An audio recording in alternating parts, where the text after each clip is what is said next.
Well, hey guys, it's Adam here.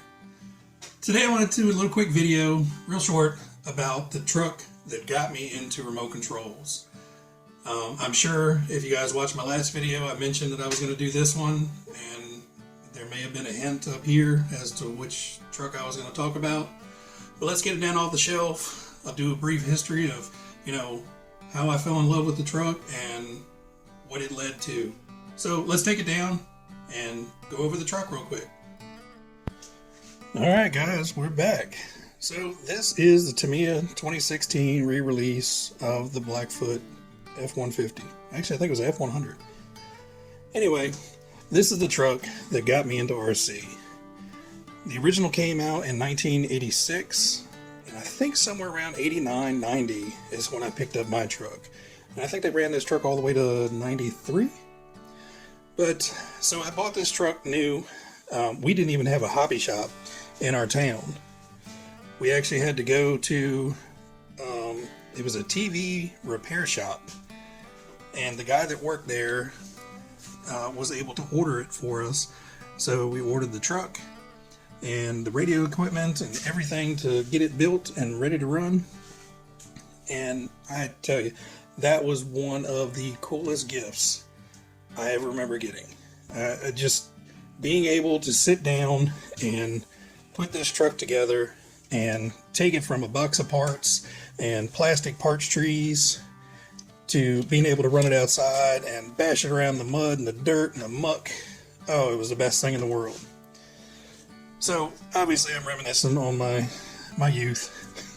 It's been a while. So at some point I had sold the truck to get something different. And I regret that to this day. Wish I had just saved up a little bit longer and got the other vehicle. That was a Traxxas Sledgehammer. Tamiya re-released this in 2016, but I recently got it last year. I believe it was a birthday present. Really, the truck is almost identical. The original had just plain plastic pogo shocks. These are a little bit nicer shocks, I believe. I think these are an upgrade from the original design. Now, I'd say the biggest difference between the old one and the new one, electronic speed control. The old one had the old mechanical speed control, which actually had a servo that controlled the throw of the speed controller. It essentially had 3 speeds forward and 2 speeds in reverse. Super inefficient, but that's what we had back in the day. It works just like I remember it.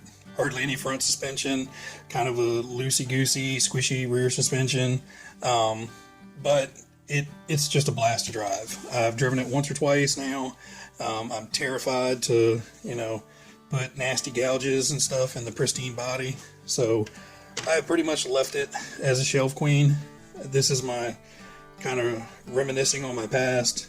It always takes something to spark an interest. It was Tyco turbo hoppers and other off-the-shelf, like Radio Shack type RCs that broke and you could never fix them. This was my first hobby grade RC that was actually repairable. You could buy parts for it. You could upgrade parts for it. That just meant the world to not having your toy taken away from you because, you ran it into a tree stump or you hit a curb with it or whatever and something broke. This, I was able to fix. We were able to get new parts for it. We were able to upgrade some stuff. It was the greatest thing that I remember getting. Now, obviously, you see, I have all different other types of RCs behind me. Each one of them has a special memory for me. Each one of them is a little bit different. Obviously, each one does a little bit different. But again, my heart always goes back to this Tamiya Blackfoot. Always such a classic looking truck. It's got that old school body, the old school tires. Everything on it just screams golden era of RC, and I love it. Alright guys, well, that is my history of RC, and it all started with that truck. Hope you guys liked it. I am going to try to do a couple more videos, possibly in the future. I'm looking at getting a couple of the old Tamiya kits, some of the re-releases. I'm not going to spend the money to get originals, they're way too expensive.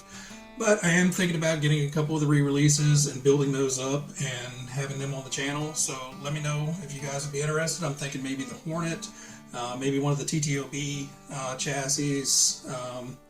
Not sure.